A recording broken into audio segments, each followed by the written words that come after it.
Welcome to the Out of Character Podcast. I'm Cooley. This is Stack over here. I don't really know his own name yet. And Dan, I don't get any fun nicknames. I'm stuck. Man, you can be the Big D. And that's just not true. I don't know, man. That'd be a hell of a nickname. It'd be tough to live up to, though. I don't know, man. That's not what I hear. We're going too far into this already. Welcome to the Out of Character Podcast. So, before we go too far, I mean, we got to talk about what we're doing here. let's tell these people what we're trying to do with this podcast. Big D. I think the most important thing to let them know is that we are nerds. Through and through, we're nerds. Oh, for sure. Like, We're kind of a different breed of nerd, though, because I feel like all of us are, like, introverted extroverts. You know what I mean? If that makes any sense.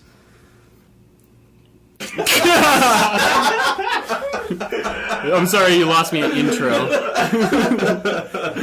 Apparently, people say we're the life of the party wherever we go, but at the same time, we have the most nerdy fucking habits out of anybody. I mean, we'll be talking about, you know, anything as friends, whether it comes to relationships or, you know, but before you know it, we end up comparing everything to a card game or or Black Ops 2. Like, you know, who knows where we're going with it. For whatever reason, that stuff just makes shit make sense to us. I mean, everything we're going to talk about is nerdy things and then life. And how do you balance those? And how do you have, like, a life outside of gaming and gaming that you can have, you know, a wonderful life with. And who knows, if you're as crazy as us, maybe some of this shit will make sense. So stay tuned. What's the topic of conversation today? Let's consult the envelope, shall we? This is how we constructed the first podcast breakdown right here, was on an envelope. In getting prepared, Cooley has set us up here with an envelope with... I'm going to assume there's some words misspelled, but I can't find them yet. What do you think of that word, happiness? I found it real quick. Penis. I think one of the things we should do, too, is kind of give some background of the nerdy things we're into, to be more specific. Yeah. Because I know that I might delve a little bit into some nerdier things than you guys. That's the damn show. And I mean, I admit to it full-heartedly. I have zero geek shame. Like, I just wear it all out there. But Dan, your e-peen is so huge. It's so huge. He wears his XP right on his shoulder. Right on his sleeve. But, like, you know, I know we all play Magic, we all play board games. I also get into the role-playing side of things, and I actually recently started LARPing, so, like... if there is a nerdy thing to do, like, I'm doing it. I collect old video games, I collect old role-playing games, just ridiculous. Now, having said that, as much as I collect old video games, there's somebody here who's bigger into video games in one aspect than I am. Yeah. Cooley over here really loves to speedrun video games. You know, I just referred to myself in the third person because I feel like I had to plug my YouTube channel where I set a world record last year. That's YouTube/CooleyXX. Check it out. There's also a .com after the YouTube. No, there's not. No, we took that out. The new YouTube URL editing thing. I qualify for special. Shut up, Dan. Yeah. You know, we play video games. We play card games. We play board games. It's a tough thing to do. It really is. I keep all my speed running to the bedroom. So. All right. So we saw an interesting theory that we could really delve into as nerds and just as, you know, with what experience we have in our lives. You know what I mean? Do you guys like math? Me? I'm a math teacher. So Dan likes math. I'm very good at math. I'm very good at it, but it doesn't mean I like it. You know what I mean? We're about to break all of life down into a mathematical equation. Happiness equals reality minus expectations. Think about that. I understand what you're saying, though I question the math portion. There's a bunch of equal signs in there. There's a minus sign. Like, just put an equal sign in something doesn't make it math. You have it is now a problem you can solve. So are you saying that people who have no expectations are the happiest people in the world? I think that's a very simplified way to look at it. But, I mean, I think first, though, we got to define, like, what is happiness? Like, everybody has to ask themselves, you listening out there, and us, like, what is happiness? What is happiness to you, Dan? Happiness, that's a difficult question. A lot of people have actually asked me that, and it's always been difficult for me to quantify.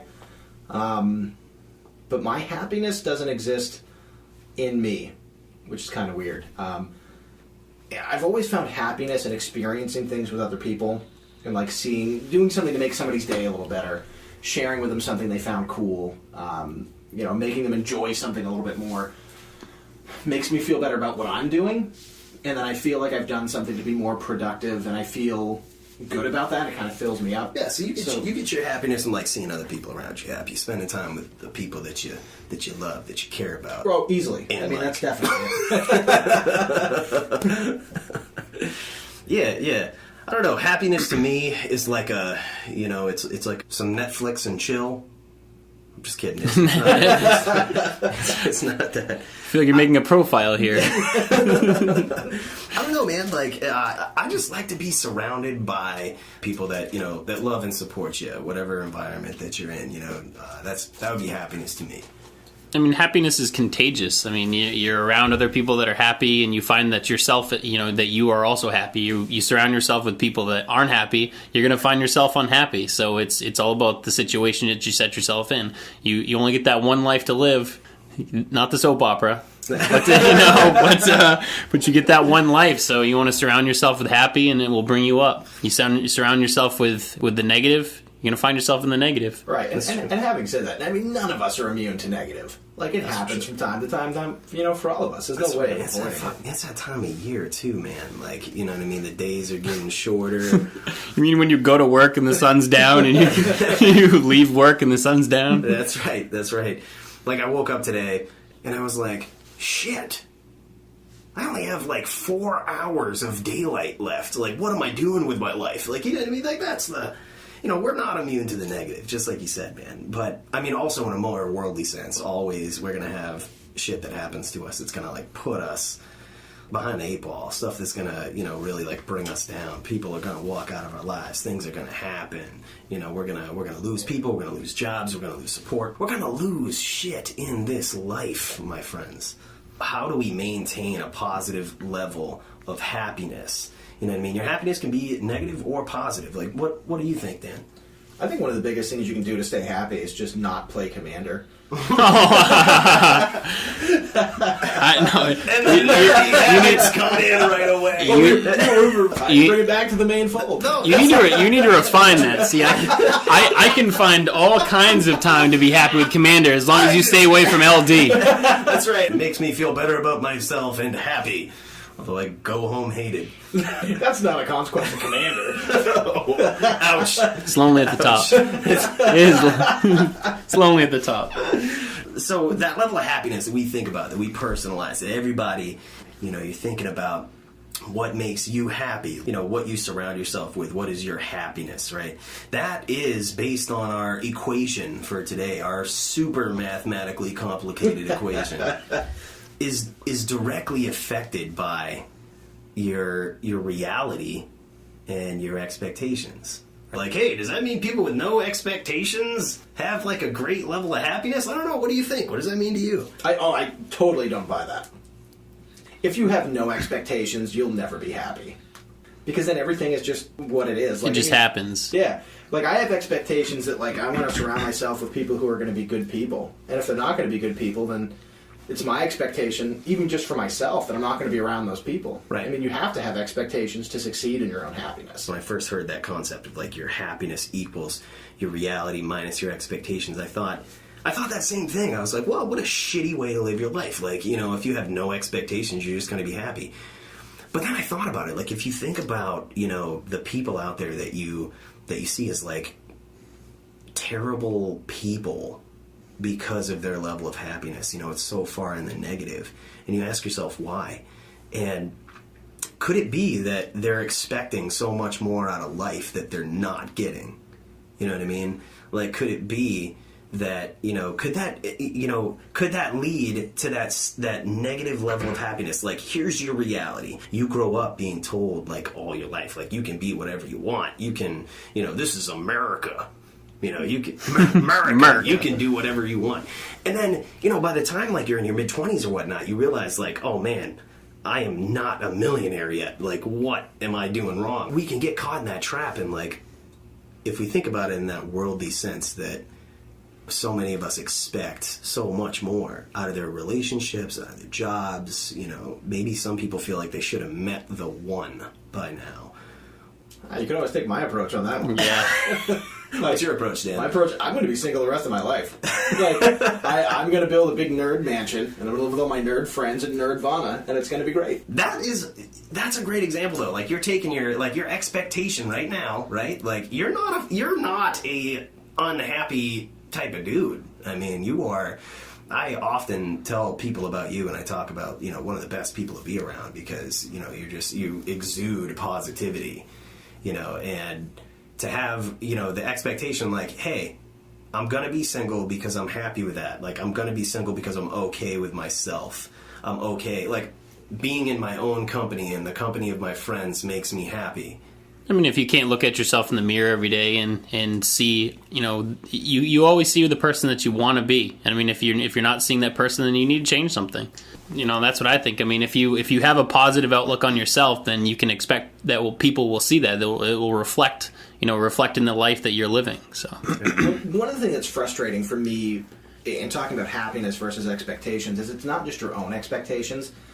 Like, you kind of have to balance your happiness versus other people's expectations, and other people's expectations can often bring down your happiness. Absolutely right. And what I'm like, specifically with this, like, hey, I want to be single. Like, I have my emotional needs met by my friends. Like, I don't have that desire to go out and find someone. But there's so many people I tell that to, and they're like, "You'll find somebody." Right? It's like a condition. I know. Like, I don't want to. Like, oh, man, Dan is so frigged this. up, man. He's just caught in this mindset. He wants to be single for the rest of his life. Oh, poor guy. Right, and it's like, I want that. It's not like it. I know it's a societal expectation, again, that I should be finding someone to settle down with. That's not what I want. What do you think, Mike? Where are you at in this? Well, yeah, that's a tough one. Some things you just can't get from your friends, and I'm a pretty strong believer in that. So, I mean, that's true of all humans, though. Yeah, I mean, we all have those desires. Yeah. Male, female, whatever your sexual preference, orientation, whatever it is. Like, everybody's got that desire. It's really true, man. Like, right, but you shouldn't, allow that to lead you, to and from happiness. Am I going to be happy if I don't find someone? Then you just, put all your mindset in it. And then, you haven't found somebody yet. And then you become unhappy. And then you portray that unhappiness. That's true. And especially if you're going to try to find the one, and you're portraying that you're not happy with yourself and the life you're leading, good luck. That's true. Like, they draw on that. That's right, man. Like, everybody, whether you're a guy or a girl, like, you can pick up on, like, the neediness of somebody else. You know what I mean? Or, like, their level of happiness and, like, where they're at in their life. No, you can pull a code 5 clinger out of. You can find them. That's right. You can pick them out of a crowd. Exactly, man. And it might be because, like, their expectation, right? Maybe their expectation is leading them to be that way. Yeah, or they're a redhead. That's terrible. That's terrible. If we have any redheaded subscribers, Stack didn't mean that, and he appreciates you. In fact, he has a special effect. I sure do. So one of the things I actually, a former student of mine who I had many, many years ago, who I'm still very close with, he had come back from college, and he was kind of talking to me about some different things. And he said that, I didn't remember saying this to him, but he said I gave him some of the best advice he'd ever gotten in his life about relationships. Because he was struggling with it.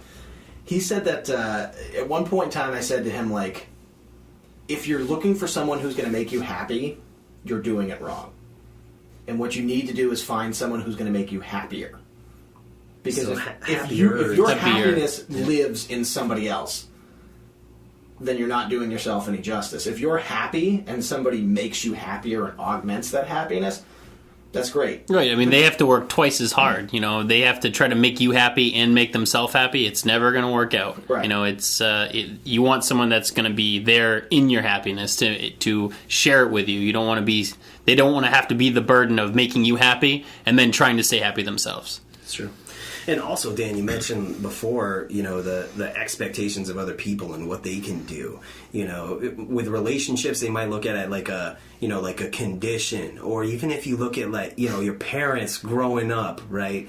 You know, maybe some people had an expectation that they would go to college. Maybe some people had an expectation that they would step out and... Why do you keep looking at me when you see me? Mike, you went to college, man. Quit fronting. Quit fronting, right? It was a community, right? But you know, does that force somebody to go down that route and be unhappy because they're trying to fill out, you know, their reality based on someone else's expectation? I think there's a word for that. Dogma? Is that it? Pretty sure you're jumping into theology here. I don't. Yeah, I was gonna say. I'm firing off, man. I'm just firing off. So, as much earlier as I was talking about, like, I said the thing that makes me the happiest is, like, being around other people who are happy and seeing their happiness. Another big one for me is, like, I love to travel. I love to experience new things. And, like, I consider myself... I'm sorry. I consider myself so lucky in that aspect, though, because I do a lot of traveling. I have friends all over the world. I have friends all over the United States. And, like, I get to go to a lot of places most people don't get to, especially from this area, being in Maine, which, by the way, we're from Maine. I don't think anyone got that yet. But, like, doing that is so much fun, and I know, like, now that you've started to go out with me on some of these trips... Absolutely. Like, we should drive less, though. Yeah, the Indianapolis trip was a bit rough. Yeah, I feel like if we're going to go on an extended journey, we should let somebody else pilot that, so if their shit breaks, they can pay for it. Yeah, so the story there is, like, we were going out to Indianapolis, and I had a car. It was a 2008 at the time, so it was only, like, 6-7 years old. And, like, I had 180,000 miles in this thing, and I had just replaced the transmission, like, 30,000 miles before, so everything's going all right. We're driving out there. We're all exhausted, and, like, I had done the majority of driving just because I'm an idiot. And we just kept going and going. And all of a sudden, my car is, like it would lose power when we're driving. I'm like, oh, what's going on? So we get to Cleveland? Oh, yeah, Ohio. Cleveland, Ohio. Potunk, Ohio. Was your car steaming at that point? Huckleberry, Ohio. Yeah, so the car, like, we pull it in, and we got so lucky with the dude that we met. Like, we found this, like, Advanced Auto Parts store, and they're like, hey, there's a garage down the road, we'll take a look at it. So we, like, it rolled it down the road, got into the garage, and the guy was like, he looked over the car, figured out what was going on, like, hooked up everything. He probably spent an hour working with us, making some phone calls, getting it to somewhere we needed to be. And it didn't even want anything. Really? Yeah. I had to forcefully give him money to say thank you. What? What? He was just an awesome guy. But then we ended up renting a car. They towed my car to Cleveland, which was like 40 miles away. Oh, my God. My car got fixed in Cleveland, and we used the rental car to finish up the trip, and then switched back to my car for the rest of the ride home. And now I have a new car. Surprise, surprise. Hey, look at that, man. That's And you know, you think about it, you know, and going back to that story and going back to happiness is, you know, that guy, you know, put his time in, and, you know, that changed, I mean... We're discussing it now. That changed your life. Just that little, you know, show of, you know, friendliness, of helpfulness. And, you know, it's just those little things that you can do one little thing for someone and you've altered their reality. Yeah, and look at on both ends of that too. Like, he wasn't expecting anything for helping you out. You were expecting to you know, please help us. You were expecting to have to pay him, you know what I mean? And, like, when the reality of it is that you didn't, like, you know what I mean? Like, your reality was greater than your expectations, and, you know, his reality was also greater than his expectations. What a happy situation that led to.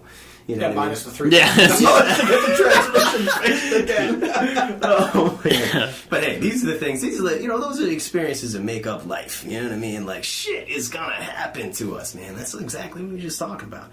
But, you know, it's good though, because if you look at some of the happiest people that you know, right? I mean, it's likely has to do with a lot with their expectations and their reality. You know what I mean? this. Have you guys ever heard of Brandon Berry before? He's a local boxer, just went professional, right? Probably one of the, love him or hate him, he is one of the most humble people I've ever met in my life. You know what I mean? And he literally, he's a great boxer, phenomenal athlete. This guy goes into like every fight, every time he goes into the ring, he doesn't expect that he's the best. Even in Maine, even in New England, the world or whatnot, he doesn't go in with that expectation that he is just so great and better than everybody else. But the truth of it is, he's better than a lot of people out there. At some point in time, though, does that become a hindrance to him, though? I don't think so, because it makes it so that he doesn't underestimate anybody that he's going up against, because he doesn't expect that he's just going to be better. Let's bring the nerd back into this. Okay. So let's Fight Night. Let's 2000. Let's talk about the self-proclaimed greatest Magic player in the world, Michael Cooley. Oh jeez. Oh yeah. Like state champ, baby. Like, think about how much of your game, though. Honestly, and partially because of how the game of Magic is played, like how much of your game relies on having that attitude and like getting into the other person's head and like pushing that mentality forward. Yeah, you got to next level them. So you got to Right, act but that's the Right. exact opposite of what the boxer he's talking about is doing. Yeah, because I realized that in my reality, I am terrible. I'm not a great Magic player. so if I can create a reality in their head that I am, and somehow that led to me being state champion recently. I don't know. You just got to act as if, man. A good buddy of mine that I met down in Atlanta told me that. He's like, act as if. This is how I met this guy. I was working at basically a glorified call center. Is what it was. And Phone sex. all right. I didn't want to say it, but but either way, like I was here. We are. I We thought were. your voice was familiar when I first. No, we were trying. Give me my money back. We were trying to sell college to people. Is basically what it was. Like we were a startup, startup college just been bought out by some other college, and like it was my job to call up leads and to be like, okay, hey, like, come to our school, Hey. enroll, right? Like, I was the only white dude on the staff. Like, I was the token hire. Eugene, my boss, like, I hear him talk over the cubicle. He's got that, like, New York accent, too. He's like, yo, Mike, act as if when you're on that phone. And he's like, you know what I mean by that? And I was like, nah, man. He's like, act as if you got a 12-inch dick. Big acting. But no, I think, like, literally, that's kind of the mentality that I get from that, and I apply it to Magic. Like, you gotta act as if, man. Speaking of happiness, I mentioned earlier, trying new things making me happy. So, would you do me a favor and grab my bag for me? Which one? Yeah, the one in your hands. Oh, that's it, right there. Oh, all right. So I Good thing there's no video yet on these podcasts. So I stopped on my way out here, and I grabbed up something for us to try that I've never tried before. Oh God. And it could be good, it could be bad. Is it marijuana, Dan? It's not marijuana. I will be honest, I spared no expense. One of these was $1.12. The other one was $2.89. And I went with the $2.89 brand. Holy shit, you friggin' big spender. I am a big spender. Big D. Not even spend it. Not even just the cost itself. The unit cost, bringing back your math, and then bringing it back. Oh man, was way more on this one than the other ones. So I've never had these before. Condoms? I'm gonna try. Yeah. There's those these days. I'm gonna try this now, and you guys are gonna join me. Oh jeez. And we're gonna have some reactions to this. Oh jeez. So I have here some. Oh no! Oh my sardines. Let's whip right into this and try it. Sardines. And then you guys are gonna have to start bringing some stuff in to try. Dude, this is gonna make this place smell so. I'm already puking. Oh, look at this! Oh God! I wish there was a video of this. I can't do it. That is horrific. I can't do it. Oh, come on, if I do it, you guys gonna join in? What is that smegma sliding off the can? Hold on, here, take this. Oh, just in my God, case. yeah. You shouldn't have to take a shot of the food you're gonna eat. Like you shouldn't have a chaser. No, man, we gotta follow through something. I'm actually gonna try that. You guys can do this? Oh, my let's God. do it. It's got black olives too. Oh, like it's like the worst. I don't even want to touch this. It smells so bad, dude. Come on, man. Grab It one. smells We so gotta bad. do this. Come on. Hold on, let me smell this first. No, don't smell it. You're just gonna go out of it. I can't. Oh my God. I can't Come on, do guys. that. Oh, come on. Oh Oh my god. Dan, we will watch you. You are ruining our entire audience. They're going to be so disappointed. Look, this one's like breaking it fell in. It's so tender. Oh. It fell in half. Oh, dude, it's like falling apart in my fingers. This is great. Oh my god. Ready? Count of 3. Hold on. Wait, no. I'm gonna. I'm gonna need a minute to prep here. Is there a puke bucket? Can you crack that? Yeah, we might. Give me a little crack here. Oh, there's that smell. So my expectation here is that I won't be happy. I probably will throw up.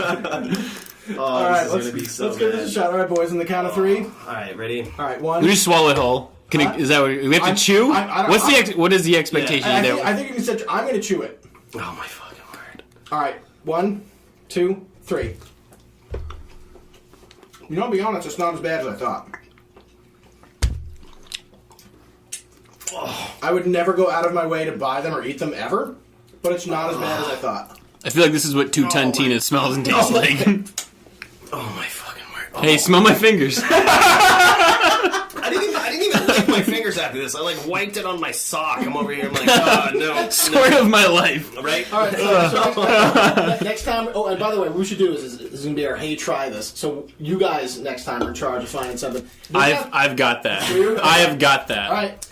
I just want to let you guys know, nobody likes sardines in the world. If you're a sane person, you do not like sardines, okay? If you like sardines, you may want to get your level of happiness checked. I think the one thing I'm going to say about sardines, though, is that I'm happy these are not going to be in my trash can. Oh my god, we are burying these in the back. We're gonna feed. You're gonna have every cat and ant digging up your back lawn, and every old man fucking sniffing around your property. Oh, that's great. It's it's terrible. I thank you guys for trying. Oh my god, that is so terrible. Oh my god, some people eat this shit on their pizza.